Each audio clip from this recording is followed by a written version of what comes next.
is the Mistress Carrie Situation Report for July 10th, 2024. Your daily music headlines, industry info, and everything rock.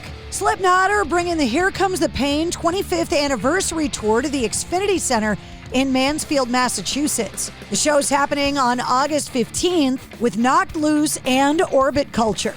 Tickets are on sale now. Check the links in the show notes of this episode to get yours.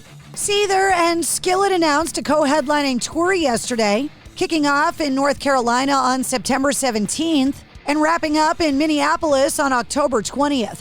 That includes a stop in Boston, Massachusetts at Roadrunner on September 20th.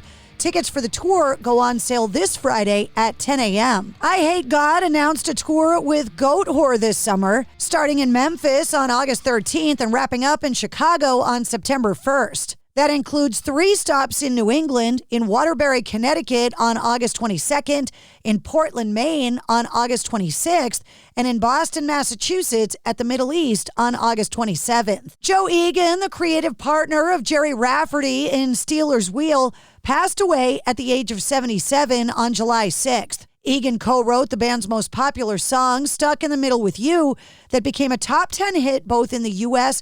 and the UK in 1973, and had a resurgence as a result of its use in 1992 in the film Reservoir Dogs. A post on Jerry Rafferty's official Facebook page said, quote, "Very sad news that the other half of Stealers Wheel, Joe Egan, passed away peacefully yesterday afternoon with his nearest and dearest around him.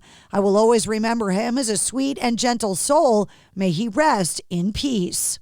Stone Sour and Ministry drummer Roy Mayorga is going to sit behind the kit for Jerry Cantrell during his solo 2024 tour, which kicks off later this month with Bush and Candlebox. Writing online, super excited to announce that I'll be hitting the road this summer with Jerry Cantrell supporting Bush on their Loaded Greatest Hits tour, which means I'll be taking a break from Ministry for a while, but I shall return at some point.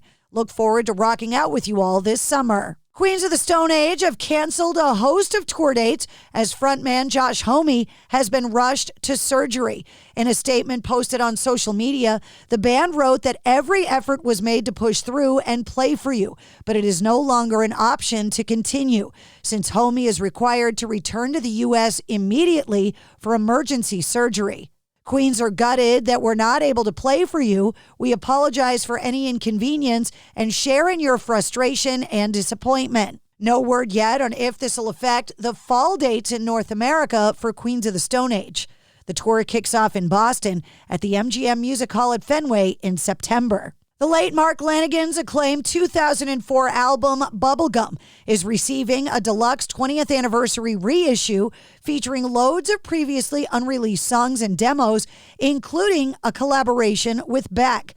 Titled Bubblegum 20, the reissue arrives on August 23rd and marks the first posthumous release since Lanegan's passing in February of 2022. The reissue features a who's who list of musicians, including Lanegan's Queens of the Stone Age bandmates Josh Homme and Nick Oliveri, as well as the Afghan Whigs Greg Dully and classic Guns N' Roses members Duff McKagan and Izzy Stradlin. Singer PJ Harvey also contributes vocals to 2 songs, Hit the City and Come to Me. It's been 50 years since Bob Dylan's acclaimed 1974 tour with the band.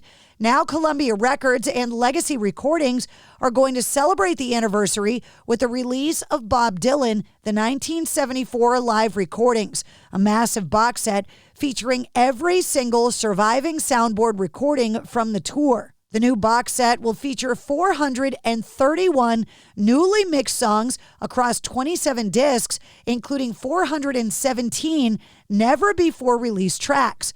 It arrives on September 20th. Kiss's classic song, I Was Made for Lovin' You, has joined Spotify's Billions Club.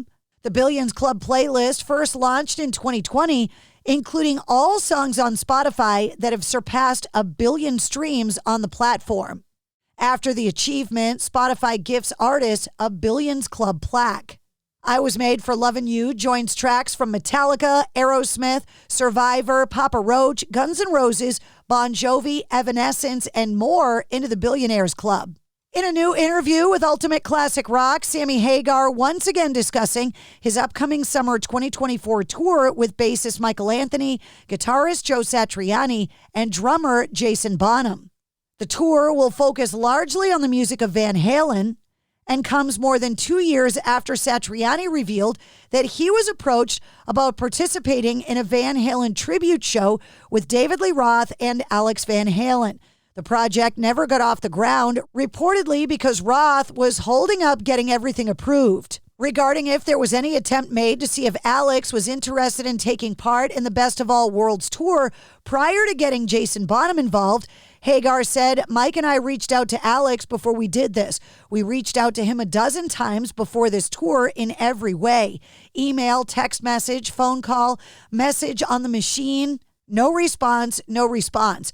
I mean, we made every offer to get together or just talk or have breakfast, lunch, or dinner, to go to the studio and play, to come to my house, or I'll come to your house, to go ride horses, to sit on the beach. What do you want to do? Let's just do something. Let's get together, and nothing." He also said that Jason Bonham wouldn't sign on to the tour until it was confirmed that Alex Van Halen didn't want to do it. Jon Bon Jovi's mother, Carole Bon Jovi, has passed away. She died on Tuesday, July 9th, 3 days short of her 84th birthday. Our mother was a force to be reckoned with. Her spirit and can-do attitude shaped this family.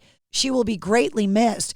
The 62-year-old Bon Jovi frontman told People magazine in a statement on behalf of the family. Carole Bon Jovi was the founder of her son's fan club. She was an entrepreneur operating several businesses and even enlisted in the U.S. Marine Corps in 1959, where she served her country honorably and met her future husband, Jon Bon Jovi Sr.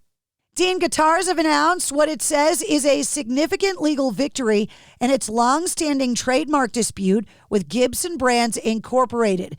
The U.S. Court of Appeals in the Fifth Circuit has ruled in favor of Dean Guitars by granting a new trial, with Dean claiming that the move vindicated the company's position that its long-standing use of certain guitar models does not infringe on Gibson's trademarks. And that's your sit rep. For more details on all of the stories, check the links in the show notes of this episode. And don't forget to like, follow, and subscribe to the Mistress Carrie Podcast. New full-length episodes come out every Wednesday. Episode 214, featuring Blake and Joey from Devour the Day, is available now.